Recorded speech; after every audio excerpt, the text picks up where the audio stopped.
जय हिंद दोस्तों। आज के इस इम्पॉर्टेंट लेक्चर में हम सभी डिस्कस करेंगे 20 अप्रैल 2026 के डेली करेंट अफेयर्स को। तो आप इस पूरे लेक्चर को बहुत ही ध्यान से लास्ट तक जोड़ देखिएगा। लास्ट में आपसे क्वेश्चन पूछा जाएगा जिसका आंसर कमेंट बॉक्स में बताना है।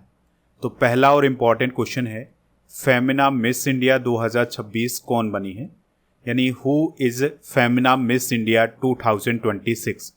आंसर हो जाएगा इसका साध्वी सतीश सैल। तो Sadhvi Satish Sail Femina Miss India 2026 बनी है। इस बार इस प्रतियोगिता का 61वां संस्करण आयोजित किया गया था 18 अप्रैल 2026 को, और इसका आयोजन Kalinga institute of industrial technology Bhubaneswar Odisha में किया गया था। विजेता बनी है साध्वी सतीश सैल जो कि गोवा की हैं। फर्स्ट रनर अप बनी है राज नंदिनी पवार जो कि महाराष्ट्र की हैं। सेकेंड रनर अप रही हैं श्री अद्वैता। अब साध्वी सतीश सैल मिस वर्ल्ड 2027 में भारत का प्रतिनिधित्व करेंगी। फेमिना मिस इंडिया की स्थापना 1952 में हुई थी, यानी जो मिस इंडिया प्रतियोगिता है इसकी शुरुआत 1952 में हुई थी। मुंबई में इसका मुख्यालय है। फेमिना के द्वारा इसका आयोजन किया जाता है जो कि टाइम्स ग्रुप की पत्रिका है। पहली मिस इंडिया कौन है? एस्थर अब्राहम जो कि 1947 में बनी थी, ये कोलकाता की हैं। 2023 की नंदिनी गुप्ता, ये राजस्थान की। 2024 की निकिता पोरवाल जो कि मध्य प्रदेश की हैं। भारत की तरफ से मिस वर्ल्ड कौन कौन बनी है? तो रीता फारिया 1966 में, ये भारत की पहली मिस वर्ल्ड हैं।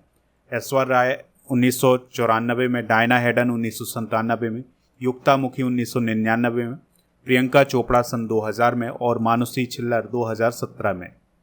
नेक्स्ट क्वेश्चन है, इसरो के द्वारा किस वर्ष G20 सैटेलाइट लॉन्च किया जाएगा? आंसर हो जाएगा इसका 2027। तो 2027 में इसरो के द्वारा G20 सैटेलाइट लॉन्च किया जाएगा। इसकी घोषणा किसने की है? इसरो के जो वर्तमान में चेयरमैन है वी नारायणन, उनके द्वारा की गई है। तो उन्होंने ये कहा है कि G20 सैटेलाइट 2027 में लॉन्च किया जाएगा। यह सैटेलाइट जलवायु, वायु प्रदूषण और मौसम निगरानी के लिए डिजाइन किया गया है। इसका उद्देश्य G20 देशों की पर्यावरणीय चुनौतियों से निपटने में सहायता करना। इसके साथ ही वी नारायणन जी ने यह भी बताया है कि इसरो ने 2040 तक मानव को चंद्रमा पर भेजने और समुद्रयान परियोजना के तहत 2.2 मीटर व्यास वाले टाइटेनियम यान विकसित करने की योजना भी बनाई है। तो ये जानकारी साझा की गई है इसरो के वर्तमान में चेयरमैन वी नारायणन जी के द्वारा। इसरो की स्थापना कब हुई थी? याद रखिएगा 15 अगस्त 1969 को। ठीक है, इसरो का फुल फॉर्म क्या होता है? Indian space research organisation. Next question है, विश्व लीवर दिवस कब मनाया जाता है? तो हर साल 19 अप्रैल को विश्व लीवर दिवस मनाया जाता है। दोस्तों 2026 की थीम है सॉलिड हैबिट्स स्ट्रॉन्ग लीवर। इसका उद्देश्य है जीवन शैली में बदलाव, स्वस्थ खान पान और नियमित जांच के माध्यम से लीवर की बीमारियों को रोकना। मानव शरीर की सबसे बड़ी ग्रंथि है यकृत यानी लीवर। लीवर एकमात्र ऐसा आंतरिक अंग है जो पूरी तरह से पुनर्जीवित हो सकता है। यह पित्त नामक तरल बनाता है जो वसा के पाचन और अवशोषण में मदद करता है। हेपेटाइटिस लीवर से संबंधित बीमारी है, ये पॉइंट भी आप याद रखिएगा। अप्रैल माह के कुछ इंपॉर्टेंट डे एक बार रिवाइज करते हैं। तो 1 अप्रैल को ओडिशा स्थापना दिवस या उत्कल दिवस। 2 अप्रैल को विश्व ऑटिज्म जागरूकता दिवस। 4 अप्रैल को अंतर्राष्ट्रीय खदान जागरूकता दिवस। 5 अप्रैल को राष्ट्रीय समुद्री दिवस। 7 अप्रैल को विश्व स्वास्थ्य दिवस। 10 अप्रैल को विश्व होम्योपैथी दिवस। 11 अप्रैल को राष्ट्रीय सुरक्षित मातृत्व दिवस। 13 अप्रैल को जलियांवाला बाग हत्याकांड स्मृति दिवस। 14 अप्रैल को डॉक्टर VR अम्बेडकर जी की जयंती। 17 अप्रैल को विश्व हीमोफीलिया दिवस। 18 अप्रैल को विश्व धरोहर दिवस। 19 अप्रैल को विश्व लीवर दिवस। 21 अप्रैल को राष्ट्रीय सिविल सेवा दिवस। 22 अप्रैल को विश्व पृथ्वी दिवस। 23 अप्रैल को विश्व पुस्तक और कॉपीराइट दिवस। 24 अप्रैल को राष्ट्रीय पंचायती राज दिवस। 25 अप्रैल को विश्व मलेरिया दिवस और विश्व पशु चिकित्सा दिवस। 26 अप्रैल को विश्व बौद्धिक संपदा दिवस और 28 अप्रैल को काम पर सुरक्षा और स्वास्थ्य के लिए विश्व दिवस मनाया जाता है? अगला क्वेश्चन है, महिला आरक्षण अधिनियम 2023 को कब लागू किया गया है? तो 16 अप्रैल 2026 को किया गया है। तो महिला आरक्षण अधिनियम 2023 को 16 अप्रैल 2026 की देर रात लागू किया गया है सरकार के द्वारा। इस अधिनियम के तहत संसद में महिलाओं को 33% आरक्षण मिलेगा। यह विधेयक सितंबर 2023 में संसद के विशेष सत्र के दौरान पारित हुआ है। अभी आपको याद होगा कि सदन चल रहा था और मतलब 3 दिन का एक विशेष सत्र बुलाया गया था सरकार के द्वारा। उसमें 3 बिल लाए गए थे। इसमें एक संविधान संशोधन भी था। तो जो संविधान संशोधन होना था वो इसी महिला आरक्षण अधिनियम 2023 में होना था। ठीक है। और जो महिला आरक्षण अधिनियम है ये पहले से बन चुका है, पास हो चुका है और ये 16 अप्रैल को सरकार ने उसका नोटिफिकेशन भी जारी कर दिया है। ठीक है। अब उसमें संशोधन करने के लिए एक अधिनियम लाया जा रहा था। ठीक है। 28 सितंबर 2023 को राष्ट्रपति की मंजूरी के बाद यह आधिकारिक तौर पर कानून बन गया था 2023 में। ठीक है। यह आरक्षण 2026-27 की जनगणना और परिसीमन के बाद 2034 से लागू हो सकता है। 33% आरक्षण में SC ST की महिलाओं के लिए भी आरक्षण शामिल होगा। दोस्तों, इस अधिनियम को नारी शक्ति बंधन अधिनियम भी नाम दिया गया है। तो अगर आपसे सवाल पूछा जाए कि महिला आरक्षण अधिनियम 2023 या नारी शक्ति बंधन अधिनियम 2023 कब लागू हुआ है, तो 16 अप्रैल 2026 को लागू हुआ है। यानी कि राष्ट्रपति जी के सिग्नेचर तो 2023 में हो गए थे, लेकिन सरकार ने अभी 16 अप्रैल 2026 को लागू किया है। बीच में उसमें कुछ काम नहीं हुआ है। अगला क्वेश्चन है, ICC ने पहली महिला T20I चैलेंज ट्रॉफी का शुभारंभ कहाँ किया है?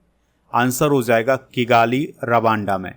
तो दोस्तों, ICC ने रवांडा के किगाली में 18 अप्रैल 2026 से पहली महिला T20I चैलेंज ट्रॉफी का शुभारंभ किया है। तो इसमें रवांडा की टीम शामिल होगी, इटली की टीम शामिल होगी, नेपाल और अमेरिका और वानुअतु की टीम शामिल होगी। ठीक है। तो ये एक महिला T20I चैलेंज ट्रॉफी है। तो इसमें जो ICC के एसोसिएट मेंबर होते हैं उनकी महिला टीमें शामिल होंगी। अब दोस्तों, फुल मेंबर्स और एसोसिएट मेंबर में क्या अंतर होता है इसको समझ लेते हैं। तो दोस्तों, जो फुल मेंबर होते हैं ICC के, उनको ICC के द्वारा मान्यता प्राप्त होती है और वो आधिकारिक टेस्ट मैच खेल सकते हैं। लेकिन जो एसोसिएट मेंबर हैं वो टेस्ट मैच नहीं खेल सकते हैं, लेकिन ODI और T20 मैच खेल सकते हैं। वर्तमान में फुल मेंबर 12 हैं और एसोसिएट मेंबर लगभग 90 हैं। तो फुल मेंबर में यही टीम आते हैं, भारत और इसके अलावा ऑस्ट्रेलिया, दक्षिण अफ्रीका, न्यूजीलैंड और वेस्ट इंडीज़, ये सभी फुल मेंबर हैं। ठीक है। और 90 मेंबर जो हैं लगभग एसोसिएट हैं। और अधिकार की अगर हम बात करें तो फुल मेंबर टेस्ट, ODI और T20 ये सभी खेल सकते हैं। एसोसिएट मेंबर केवल ODI और T20 खेलते हैं। नेक्स्ट क्वेश्चन है, straight of Hormuz maritime freedom of navigation initiative की शुरुआत किसने की है? तो इसकी शुरुआत कीर स्टारमर और इमैनुअल मैक्रोन ने की है। तो कीर स्टारमर जो हैं वो UK के PM हैं और इमैनुअल मैक्रोन जो हैं वो फ्रांस के प्रेसिडेंट हैं। तो इन दोनों ने मिलकर के straight of Hormuz maritime freedom of navigation initiative की शुरुआत की है। इसका उद्देश्य ये है कि जो स्ट्रेट ऑफ हॉर्मुज है उसको खुलवाया जाए, उस रास्ते को चालू किया जाए। ठीक है। तो इसके लिए एक वर्चुअल बैठक आयोजित की गई थी जिसमें भारत सहित लगभग 40 देश शामिल हुए थे। इसमें भारत, जर्मनी, इटली ये सभी देश शामिल हुए थे। इसमें अमेरिका शामिल नहीं हुआ था। स्ट्रेट ऑफ हॉर्मुज की बात करें तो यह फारस की खाड़ी और ओमान की खाड़ी को जोड़ता है। तो ये है दोस्तों पर्शियन गल्फ और ये है ओमान की खाड़ी, तो इन दोनों को जोड़ता है। इसके उत्तर में ईरान और दक्षिण में ओमान और UAE स्थित हैं। इसकी चौड़ाई लगभग 39 से 60 किलोमीटर की है और विश्व के कुल तेल व्यापार का लगभग 20 से 25% यहीं से गुजरता है। इसे वैश्विक ऊर्जा आपूर्ति का सबसे बड़ा चेक पॉइंट माना जाता है। ठीक है। तो अभी ईरान, इराक और अमेरिका के बीच में जो युद्ध चल रहा है तो उसमें ये स्ट्रेट ऑफ हॉर्मुज जो है, ये चोक है, ये बंद है। तो इसी को खोलने के लिए हाल ही में ब्रिटेन के पीएम कीर स्टारमर और फ्रांस के राष्ट्रपति इमैनुअल मैक्रोन ने एक इनिशिएटिव की शुरुआत की है जिसका नाम है straight of Hormuz maritime freedom of navigation initiative. अगला क्वेश्चन है, कांक्रिया कोचिंग डिपो किस शहर में स्थित है जो भारत का पहला जल तटस्थ यानी वाटर न्यूट्रल रेलवे डिपो बन गया है? आंसर हो जाएगा अहमदाबाद। तो दोस्तों, अहमदाबाद का जो कांक्रिया कोचिंग डिपो है ये भारत का पहला वाटर न्यूट्रल रेलवे डिपो बन गया है। तो दोस्तों, सबसे पहले ये समझते हैं कि ये कोचिंग डिपो क्या होता है। तो ये एक ऐसा स्थान होता है जहाँ पर जो रेलवे कोच होते हैं उनकी मरम्मत की जाती है, उनकी साफ़ सफाई की जाती है। ठीक है, तो अब अहमदाबाद का जो कांक्रिया कोचिंग डिपो है ये भारत का पहला वाटर न्यूट्रल रेलवे डिपो बन गया है। तो इसका मतलब ये है कि इस डिपो में जितना पानी इस्तेमाल किया जाता है लगभग उतना ही पानी पुनर्चक्रित करके वापस कर देता है, जिससे भूजल पर निर्भरता कम हो गई। यानी कि जितना पानी इस्तेमाल किया जाता है कोच को धोने में और बहुत सारी चीज़ें की जाती हैं जिसमें पानी का इस्तेमाल किया जाता है, तो जो गंदा पानी होता है उसको फिर से पुनर्चक्रित करके फिर से इस्तेमाल करने लायक बना दिया जाता है। गंदे पानी को शुद्ध करने के लिए विशेष पौधों का इस्तेमाल यहाँ पर किया गया है। कुछ प्रथम घटनाएं डिस्कस करते हैं। तो उत्तर भारत का पहला कांच का पुल रोपड़ पंजाब में बनेगा। सरकारी रजोनिवृत्ति क्लिनिक शुरू करने वाला पहला स्टेट महाराष्ट्र बना है। भारत का पहला एलपीजी एटीएम गुरुग्राम में खोला गया है। भारत का पहला माइक्रो एल्गी आधारित एयर प्यूरिफिकेशन टावर नई दिल्ली में। भारत का पहला बायो हैप्पी जिला केई पन्योर बना है। दुनिया का पहला बायो बिटुमिन उत्पादक देश भारत है। भारत का पहला प्रदूषण नियंत्रण पोस्ट समुद्र प्रताप है। 8वें पे कमीशन को गठित करने वाला पहला राज्य है असम। यूपी का पहला जीरो फ्रेश वेस्ट डंप शहर बना है लखनऊ। अगला क्वेश्चन है, श्रीलंका की आधिकारिक यात्रा करने वाले भारत के पहले उपराष्ट्रपति कौन बने हैं? सीपी राधाकृष्णन। तो दोस्तों, भारत के उपराष्ट्रपति हैं सीपी राधाकृष्णन जी। तो वो 19 अप्रैल 2026 को श्रीलंका की यात्रा पर गए हैं। तो यह किसी भारतीय उपराष्ट्रपति का पहला श्रीलंका दौरा है। उपराष्ट्रपति सीपी राधाकृष्णन श्रीलंका के राष्ट्रपति अनुराग कुमारा दिसानायके से मुलाकात करेंगे। वहाँ की प्रधानमंत्री हरिनी अमरसूरिया से भी मुलाकात करेंगे। उन्होंने पड़ोसी पहले की नीति के तहत द्विपक्षीय संबंधों को मजबूत करने की बात कही है। और पहले पड़ोसी नीति का जो उद्देश्य है वो है भारत के पड़ोसी देशों के साथ मजबूत, स्थिर और विकास आधारित संबंध बनाना। श्रीलंका की बात करें तो राजधानी इसकी श्री जयवर्धनेपुरा कोट्टे और कोलंबो है। राष्ट्रपति हैं अनुराग कुमारा दिसानायके। पीएम है हरिनी अमरसूरिया। करेंसी की बात करें तो श्रीलंकाई रुपया यहाँ की करेंसी है। भारत और श्रीलंका के बीच में मित्र शक्ति और स्लाइनेक्स अभ्यास आयोजित किया जाता है। भारत ने नवंबर-दिसंबर 2025 में श्रीलंका में आए विनाशकारी चक्रवात दितवाह के दौरान सहायता के लिए ऑपरेशन सागर बंधु चलाया था। तो ये काफ़ी इंपॉर्टेंट पॉइंट है, इसे आप जरूर नोट करिएगा। प्रधानमंत्री ग्राम सड़क योजना 3rd को कब तक बढ़ाया गया है? आंसर हो जाएगा मार्च 2028 तक। तो केंद्रीय मंत्रिमंडल ने प्रधानमंत्री ग्राम सड़क योजना 3rd को मार्च 2025 से बढ़ाकर मार्च 2028 तक जारी करने की मंजूरी दी है। इसके लिए 83,977 करोड़ रुपए का बजट भी तैयार किया गया है। इसका उद्देश्य है ग्रामीण सड़कों में मुख्य सड़कों और संपर्क मार्गों को मजबूत करना। दोस्तों, प्रधानमंत्री ग्राम सड़क योजना की शुरुआत 25 दिसंबर सन 2000 को की गई थी और यह केंद्र सरकार की योजना है। अगला क्वेश्चन है, मणिपुर सरकार ने नए पक्षी अभ्यारण्य को किस जिले में विकसित करने का निर्णय लिया है? आंसर हो जाएगा काकचिंग। तो दोस्तों, मणिपुर सरकार के द्वारा काकचिंग जिले में एक पक्षी अभ्यारण्य डेवलप किया जाएगा। ये 227 हेक्टेयर में फैला होगा और यह पारिस्थितिक रूप से बहुत ही महत्वपूर्ण क्षेत्र माना जाएगा। वर्ष 2023 की यहाँ पर जो पक्षी जनगणना हुई थी उसके अनुसार इस क्षेत्र में लगभग 69 प्रजातियाँ दर्ज की गई हैं। इनमें से लगभग 40% प्रवासी पक्षी थे, इसलिए इस क्षेत्र को पक्षी अभ्यारण्य के रूप में डेवलप किया जा रहा है। तो काकचिंग जिले के खारुंगपत में इसको स्थापित किया जाएगा। मणिपुर की बात करते हैं तो इम्फाल इसकी राजधानी है। योमनाम खेमचंद सिंह यहाँ के मुख्यमंत्री हैं। अजय कुमार भल्ला राज्यपाल हैं। विधानसभा की 60, राज्यसभा की 1, लोकसभा की 2 सीटें हैं। और केईबुल लामजाओ राष्ट्रीय उद्यान यहाँ पर है और प्रमुख झील है यहाँ की लोकटक झील। दोस्तों, आप स्टडी करके ऐप को इंस्टॉल कर लें। प्रीमियम कोर्स वाले ऑप्शन पर जाएं। लूसेंट का कोर्स आपको यहाँ पर मिल जाएगा। FEB 600 कूपन कोड यूज करना है। इसमें फ्री मिलेगा 18,000 से अधिक topic wise subject wise test series, 12 महीने का मंथली टेस्ट, 12 महीने के मंथली करंट अफेयर्स की ई बुक।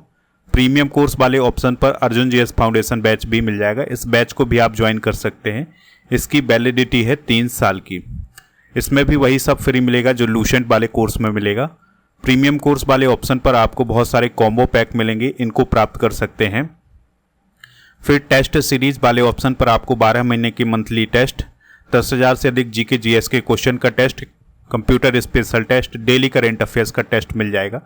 जब आप डेली करेंट अफेयर्स का टेस्ट देते हैं तो इस प्रकार से रैंकिंग भी जारी की जाती है, जिसमें अमित, अरुण, हरीश, बादल, आशीष, पूनम, शिवशंकर, राजबीर, अरविंद, अशफाक, तो ये 18 अप्रैल 2026 के टॉप 10 हैं। दोस्तों, ई बुक वाले सेक्शन पर आपको monthly current affairs, yearly current affairs, half yearly current affairs, इन सभी की ई बुक मिल जाएंगी। इनको भी जाकर के प्राप्त कर लें। कल के करेंट अफेयर्स को रिवाइज करते हैं। राज्यसभा में तीसरी बार उपसभापति कौन चुने गए हैं? Harivansh Narayan Singh. Harvard south Asian association द्वारा 2026 का पर्सन ऑफ द ईयर किसे चुना गया है? साइनी गुप्ता। टाइम मैगजीन की टाइम 100 सूची 2026 में किसे शामिल किया गया है? रणबीर कपूर, विकास खन्ना, सुंदर पिचई। भारत और न्यूजीलैंड के बीच फ्री ट्रेड एग्रीमेंट पर सिग्नेचर कब होंगे? 27 अप्रैल। इंटरनेशनल मॉनेटरी फंड के अप्रैल 2026 के आंकड़ों के अनुसार भारत की GDP रैंकिंग किस स्थान पर पहुंच गई है? 6वें। ब्लूमबर्ग बिलियनियर इंडेक्स में एशिया के सबसे अमीर व्यक्ति कौन बने हैं? गौतम अडानी। विक्टर एक्सेल्सन ने बैडमिंटन से संन्यास लिया है, उनका संबंध किस देश से है? डेनमार्क। हाल ही में कौन सा देश पैक्स सिलिका चिप आपूर्ति पहल में शामिल हुआ है? फिलीपींस। माई LIC और सुपर सेल्स साथी मोबाइल ऐप किसने लॉन्च किया है? LIC। अपराधियों की गतिविधियों को ट्रैक करने के लिए किस राज्य सरकार ने रियल टाइम अपराध निगरानी प्रणाली शुरू की है? पंजाब। कल के करेंट अफेयर्स में आपसे जो क्वेश्चन पूछा गया था उसका आंसर था हरिवंश नारायण सिंह। तो लगभग सभी लोगों ने इसका आंसर बताया हुआ है। आज आपके लिए क्वेश्चन है, वर्तमान में श्रीलंका के राष्ट्रपति कौन है? जो भी इसका राइट आंसर हो कमेंट बॉक्स में हमें ज़रूर बताएं। और दोस्तों, टेलीग्राम चैनल को ज्वाइन कर लें। स्टडी कर ऑफिशियल इसका नाम है। ई बुक वाले सेक्शन पर आपको GK GS की ये सारी ई बुक मिल जाएंगी। और हमारे जितने भी सोशल मीडिया प्लेटफॉर्म हैं उन पर भी हमें फॉलो कर लें। और दोस्तों, टेस्ट पास वाला ऑप्शन आपको ऐप पर मिलेगा, जहां पर आपको हर एक एग्ज़ाम के लिए टेस्ट मिल जाएंगे, तो इसको भी आप ज्वाइन कर लें।